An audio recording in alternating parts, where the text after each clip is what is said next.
मोनिका जी, महाराज जी आपके चरणों में कोटि कोटि। महाराज जी, कोई भी टेंशन जल्दी से दिमाग से नहीं निकलती, बहुत कोशिश करती हूँ। इसके लिए महाराज जी मुझे क्या करना होगा? नाम जप। खाली दिमाग तो गंदगी ही तो भरेगी। अगर हमारे दिमाग में भागवतिक चिंतन है, परमात्मा चिंतन है, तो हम उसको 2 मिनट में डिलीट कर देंगे।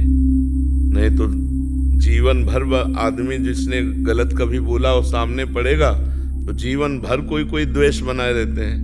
विवेक तो वही कि एक क्षण में द्वेष को नष्ट कर दो और आनंद पूर्वक भगवत चिंतन में लगो। अगर भगवत चिंतन नहीं तो दूसरा कोई उपाय नहीं। आप ये पक्की बात समझ लो। अध्यात्म के बिना आप इन निगेटिव भावों को रौंद नहीं सकते। आप इनको रौंदने के लिए जब नाम जप करोगे तभी। कितना भी कोई भी भारी से भारी विपत्ति, भारी से भारी समस्या, भारी से भारी निगेटिव चिंतन हम नष्ट कर सकते हैं भगवान के चिंतन के द्वारा। ध्येय मापदी, जिन चरणों का ध्यान मात्र आपदा का नाश कर देता है। हरि स्मृति सर्व विपद विमोक्षणम, भगवान का स्मरण समस्त विपत्तियों का नाश कर देता है। और जब नाम जप करते हैं तो विवेक जागृत होता है। विवेक 1 मिनट में हटा देता है। नहीं तो उसी का चिंतन, इसने क्यों कहा, कैसे कहा, अरे फिर दूसरा, फिर तीसरा, वो इतना चिंतन करते करते फिर वो डिप्रेशन में पहुंच जाता है। ये ओवर थिंकिंग रोकने के लिए नाम जप अत्यंत आवश्यक है। इस लोक और परलोक में आनंदित रहने के लिए, दिमाग शांत और शीतल रखने के लिए हमें भगवान का चिंतन, चाहे वो राम जपो, कृष्ण जपो, हरि जपो, जो नाम जपो, बिना नाम जप किए तब लग कुशल न जीव कहूँ, सपने हूँ मन विश्राम, जब लग भजत न राम कहूँ, शोक धाम तज काम। ये शोक का धाम है संसार। कामनाओं का जाल बिछा हुआ। एक बात पूरी हुई 2 खड़ी हो गई, 2 पूरी हुई 4 खड़ी हो गई, और बार बार उसी का चिंतन करते हुए हमारा जीवन व्यर्थ चला जा रहा है। हम आनंद को तो जान ही नहीं पा रहे। आनंद किसे? हम समझ रहे हैं कामनाओं की पूर्ति से आनंद है, और कामनाओं की पूर्ति से तो और चिंता शोक बढ़ता चला जा रहा है। तो आनंद का मार्ग अध्यात्म है। हम नाम जप करते हुए सब काम करें। नाम जप करते हुए, नाम जप में इतनी प्रवीणता है, जैसे आपने हमें गाली दिया, आपने हमारी निंदा की, आपने हमें अपमानित किया, तुरंत विवेक उठेगा। नहीं नहीं, इसके भी हृदय में तो भगवान है। मेरे किसी पाप कर्म का दंड मुझे भुगताया जा रहा है। ये बेचारा तो निर्दोष है, इसको तो निमित्त बनाया जा रहा है। बड़े कृपालु भगवान, जो हमारे किए हुए कर्म का हमको दंड देकर पवित्र कर रहे हो। उससे मतलब नहीं है, उससे मतलब नहीं है। वो दुष्ट नहीं है। हमारी दुष्टता का किसी जन्म के जो कर्म है उसका दंड देने के लिए इसको निमित्त बनाया गया। ये विवेक, ये ज्ञान आपको 1 मिनट में बचा लेगा। दूसरी बात, इतनी नाम जप से क्षमता आ जाती है कि जैसे अपने हाथ से अपने चोट लग जाए, किसको आप गाली दोगे? अपने हाथ से चोट नहीं लग जाती, अपने किसको गाली दोगे? अपने दांत से जबान कट जाए, किसको गाली दोगे?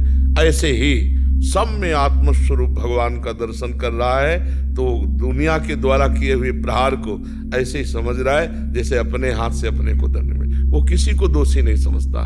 सब में भगवत भाव। उमाजे राम चरण रत, विगत काम मद को, निज प्रभु में देखें जगत, केशन करें विरोध। तो बिना भगवान के चिंतन के इस समस्या का समाधान नहीं हो सकता।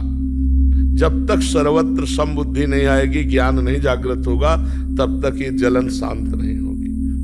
द्वेष करने वाले पर भी हम रोष ना करें, ये अध्यात्म है, तो हम जीत जाएंगे। नहीं, कितना प्रपंच, जरा दिमाग को आप अपने खुद देखिए, कितना प्रपंच भरा हुआ है। उसको साफ करने के लिए हमारे पास नाम है, राधा राधा राधा राधा। आप खुद देखना, आप कितने गंभीर हो जाएंगे, आपको कितना आनंद आने लगेगा, आप में एक मस्ती आ जाएगी। आप खुद देखिएगा। नाम ही एक उपाय है। किसका प्रश्न था? हाँ, नाम नहीं जप करोगे तो फिर इसको नहीं हटा पाओगे। यही तो दंड है, यही दंड है।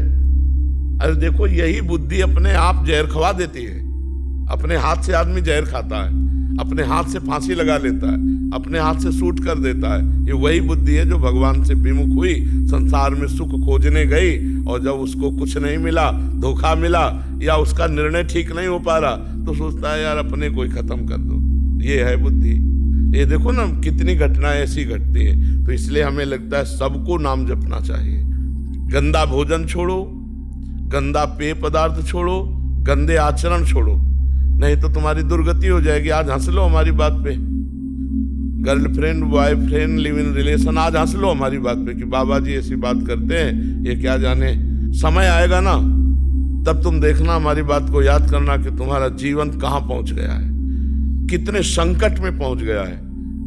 सच्चे मानो सबको नाम जप करना चाहिए, गलत भोजन छोड़ना चाहिए, गंदा पेय पदार्थ छोड़ना चाहिए, गंदे बच्चों का संग छोड़ना चाहिए, तभी जीवन उन्नतिशील होगा। जो 20 वर्ष के पहले ही ब्रह्मचर्य खो देता है वो गृहस्थी लायक नहीं रहता। समय आने पर देख लेना, एक अच्छा सदगृहस्थ जीवन निर्वाह नहीं कर पाएगा वो। तो आज हमारी समाज बिगड़ती चली जा रही, खान पान बिगड़ते चले जा रहे हैं। बच्चों को देखो ना, जब बच्चों की पसंद बोले चाउमीन क्या कहते हैं, हाँ नूडल पिज्जा, ये पसंद है, तो हम अच्छा पदार्थ जैसे रोटी दाल चावल सब्जी शुद्ध जो घर के, ये पसंद नहीं आते। बहुत संभल करके भोजन, बहुत देखो, जैसा खाओ अन्न वैसा बने मन, जैसा पियो पानी वैसी बने वाणी, जैसा करोगे संग वैसा चढ़ेगा रंग। तो आज हमारा संग भी गड़बड़, मोबाइल जो चाहो देख लो, और मोबाइल में तो पूरा संसार है, जो चाहो सर्च करो देख लो। और खान पान तो देख ही रहे हैं, पवित्र हो रहा है। और पान की तो पूछो मत, पीने के लिए तो मतलब नए नए बच्चे, छोटे छोटे बच्चे सब अपेय पदार्थ पीने लगे। हाँ, तो इनसे बचे तो ठीक है, नहीं तो बुद्धि निगेटिव ही चिंतन कराएगी। तो हमें लगता है कि आप नाम जप कीजिए, पवित्र भोजन कीजिए, तो इससे आप देखना फिर आपका निगेटिव भाव शांत करने के लिए विवेक जागृत हो जाएगा, वो तत्काल शांत कर देगा।